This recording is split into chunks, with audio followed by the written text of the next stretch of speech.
Integrated mobile bounce screening station with flexible site transfer. No fixed infrastructure is needed, the full set of work equipment can be quickly deployed upon arrival. On-site sorting of mixed materials is carried out. The forklift feeds mixed construction and renovation waste into the board feeding machine. Complete material collection to prepare for fine screening. Heavy-duty chain plate feeder, low-speed stable feeding. Effectively cushions the impact of large material blocks. Precisely controls feeding speed to eliminate material accumulation and blockage issues. Ensures continuous and stable operation of the equipment. Materials are evenly guided through a belt conveyor. Feeding method by laying the feed to the bounce screen main unit. Greatly improves screening uniformity. Bounce screen plate with high-frequency reciprocating bounce. Utilizing different forms of materials. Differences in hardness and bounce inertia enable layered sorting. High screening efficiency and less likely to clog the mesh.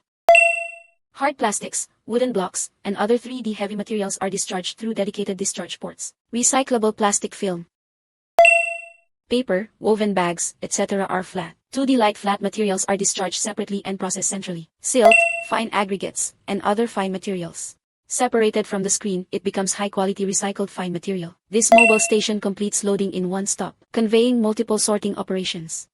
Efficiently achieve refined classification and resource utilization of solid waste.